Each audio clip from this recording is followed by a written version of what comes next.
Don Feliz õpetab vend Pucciole üht patukahetsusviisi, millega võib õndsaks saada. Sellal, kui vend Puccio tema nõuande järgi talitab, lõbutseb Don Feliz ta naisega. Mu daamid, leidub küllalt inimesi, kes ise kangesti paradiisi kippudes tahtmatult teisi sinna aitavad. Nõnda juhtus hiljaaegu meie ühe nabrinnaga, nagu kohe kuulete.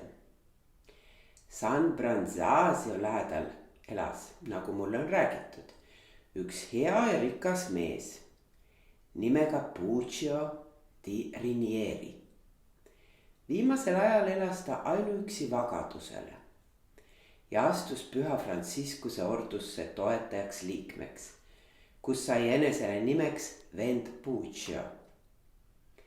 Kuna kogu ta pere koosnes ainult ta naisest ja ümardajast, siis polnud tal tarvis mingit ametit pidada ja ta tegeles aina vaimulike asjadega ning käis sageli kirikus.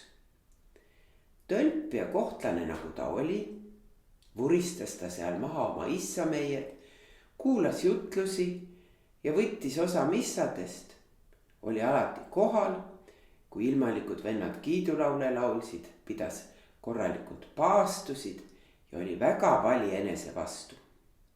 Nii et salaja isegi sosistati, et ta kuulub enesepiitsutajate kilda.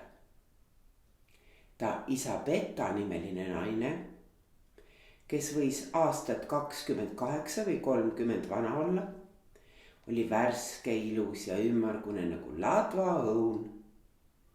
Pidi aga oma mehe vagaduse, võib-olla ka vanaduse tõttu pidama väga sageli pikemat dieeti, kui oleks ise soovinud. Ja kui ta mõnikord oma mehega magada või vallatleda tahtis, hakkas mees talle jutustama Kristuse elust, vend Nastagio jutlustest, Magdalena kaebeist ja muudest seesugustest asjadest. Sel ajal tuli Pariisist San Branzasio kloostrisse tagasi Don Felici nimeline munk, kes oli noor ja ilus, terava vaimu ja sügavate teadmistega. Vend Puccio sai temaga varsti sõbraks. Munk oskas väga hästi hajutada kõik Puccio kahtlused ja ta iseloomu lähedalt tundma õppides püha nägu ette teha. Polnud siis ka ime, kui vend Puccio teda mõnikord ühel või teisel puhul enese juurde lõunale või õhtusöögile kutsus. Armastusest oma mehe vastu sai Isabetta mungaga sõbraks ja avaldas talle meeleldi oma austusi.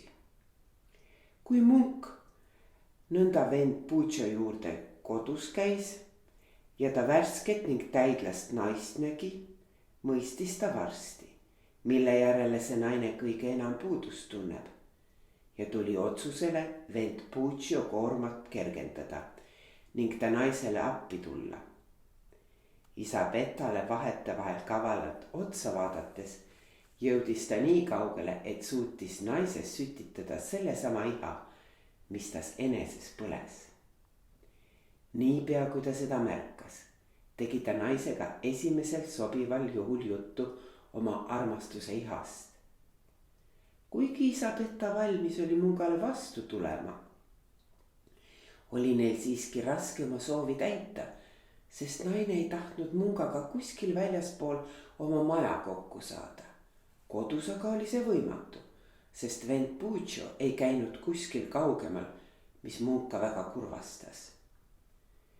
Mõni aeg hiljem leidis ta siiski tee, kuidas isegi mehe kodus olles ta naisega kahekesi olla, ilma et mingit kahtlust tekiks.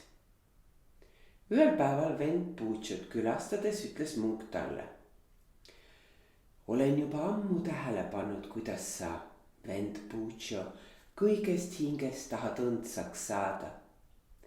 Aga mulle paistab, et sa selleks liiga pika tee oled valinud. On olemas hoopis teine, hoopis lühem tee, mida väga hästi tunneb paavst kõigi oma tähtsate prelaatidega.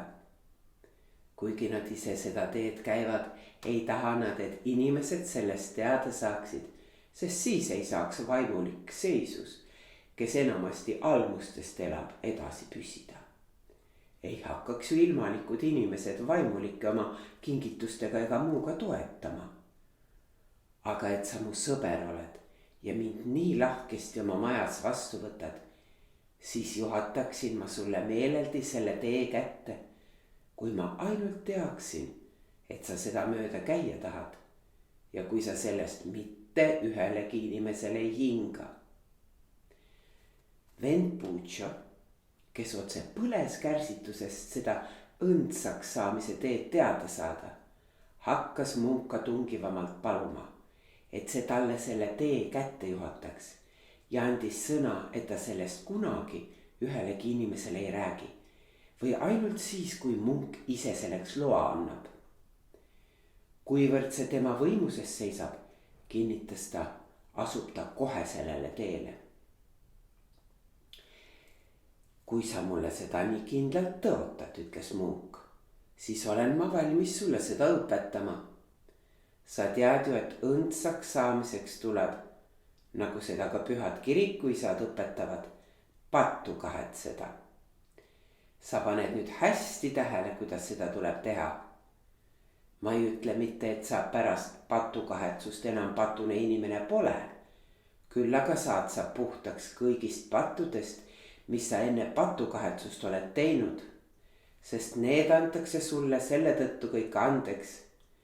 Hiljem tehtud patud aga ei saada sind ka enam päris hukka, vaid kuuluvad andeks antavate pattude hulka, mis uhutakse maha pühitsetud veega. Niisiis tuleb sul kõigepealt oma patud pihtida ja sellega algabki su patukahetsus. Seejärel tuleb sul paastuda ja elada kõige suuremas kasinuses 40 päeva, mille jooksul sa pead täielikult hoiduma ühendusest oma naisega, rääkimata sellest, et sa teisi naisi puudutad. Sinna pead sa üles seadma laua, mille vastu sa püsti seistes saad seljaga toetuda. Kui siis tuleb õhtune palvetund, pead sa seal seisma välja sirutatud kätega nagu ristipoodu. Kui sa käsi soovid ülal hoida mingite pulgakeste abil, siis võid seda teha. Nõnda tuleb sul seal taevalaotusse vaadates liikumatult seista kuni hommiku Jumala teenistuseni. Oleksid sa kirjaoskaja, siis tuleks sul selle aja kestel lugeda teatud arv palveid, mida sulle võiksin kätte juhatada. Seda sa aga pole ja seepärast tuleb sul lugeda 300 Issa meiet ja 300 Ave Mariat, püha kolmainsuse auks. Seejuures taevasse vaadata ja kogu aeg mõelda Jumalale kui taeva ja maa loojale, samuti ka Kristuse kannatustele, kuna sa ju seisad samas asendis kui Kristus ristipuul. Niipea kui hommiku Jumala teenistuse kellad hüüdma hakkavad, võid sa, kui soovid, minna ja riietes oma voodisse heita ning veidikese magada. Aga enne hommikueinet tuleb sul kirikusse minna ja seal kuulata vähemalt 3 missat ning lugeda 50 Issa meiet ja sama palju Ave Mariasid. Pärast seda võid sa vabalt oma asju ajada, nii palju kui sul neid on, ja seejärel lõunat süüa.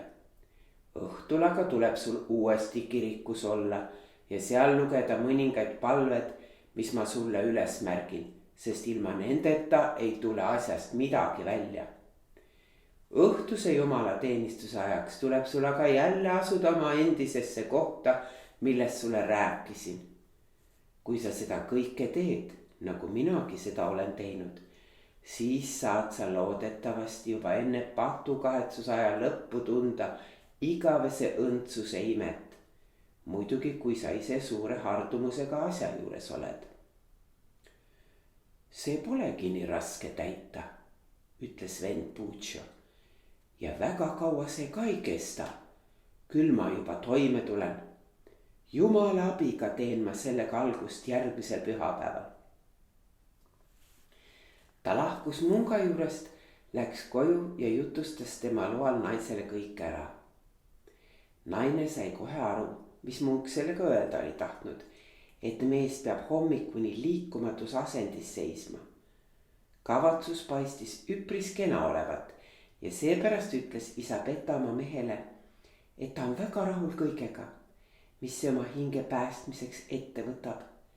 Et ta ka jumalda patu kahetsemisele veelgi suuremaid tagajärgi annaks, on ta valmis mehega koos paastuma, kui muid asju ei tahaks ta kaasa teha. Nõnda kokku leppinud alustas vend Pucho pühapäeval oma patukahetsust. Kui keegi ei näinud, tuli püha isa naise juurde, nagu kokku oli räägitud. Ta tõi alati midagi kaasa, et neil hästi süüa ja juua oleks. Ja jäi tavaliselt naise juurde õhtusöögiks, mille järel ta temaga magama heitis.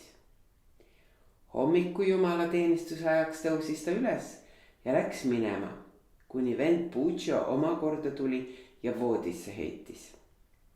Pucho oli oma patukahetsuspaigaks välja valinud toa, mis naise magamistoast oli lahutatud ainult õhukese vaheseinaga. Kui püha isa ja isa Peta omavahel ülearu vallatuks läksid, paistis vend Puchole, et põrand tal vangub. Juba 100 issameiet lugenud peatus ta äkki, ei liigutanud ennast, vaid hõikas oma naist ja küsis, mis ta seal teeb. Naine, suur naljahammas, kes sel silmapilgul vahest püha Benediktuse või püha Giovanni Gualberto eesli seljas ratsutas, vastas, kullamees vähkren voodis. Mis sa seal siis nõnda vähkred, küsis vend Pucho. Mis see tähendab? Uljas naine vastas rõõmsalt naerdes ja küllap tal oli naeruks ka põhjust. Kas te siis ei tea, mida see tähendab?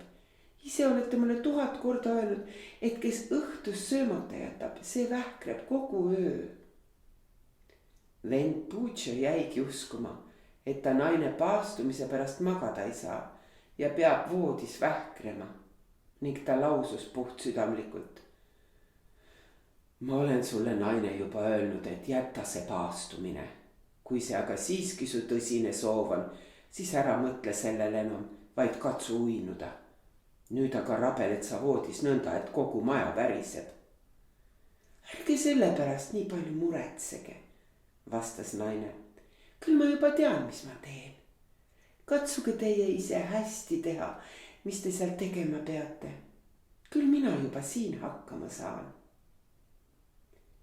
Vend Pucho jäi vait ja jätkas oma issameiete lugemist.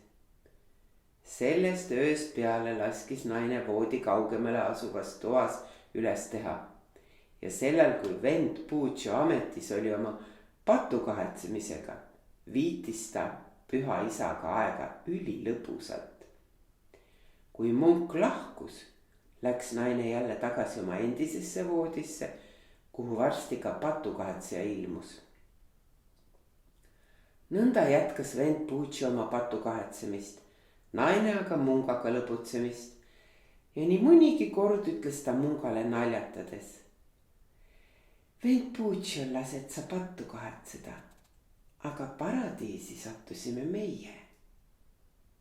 Muide, naisel oli põhjust rahul olla ja olgugi, et mees teda nii kaua dieedil hoidis, harjus ta niivõrd ära munga toiduga, et kui mehel patukahetsus lõppes, naine ikka veel võimalusi otsis mungakosti kuskil teises paigas maitsta. Ja kuna ta küllalt ettevaatlik oli, siis kestis see lõbu kaua aega. Jutustuse alguses öeldud sõnade õigustuseks juhtuski nõnda, et sellal, kui vend Pucho oma patukahetsusega paradiisi lootis saada, aitas ta tahtmatult sinna pääseda mungal, kes talle kõige lühemat teed oli juhatanud, ja oma naisel, kes suurt puudust oli tundnud asjadest, mille eest nüüd püha isa oma kristlikus helduses piisavalt hoolt kandis.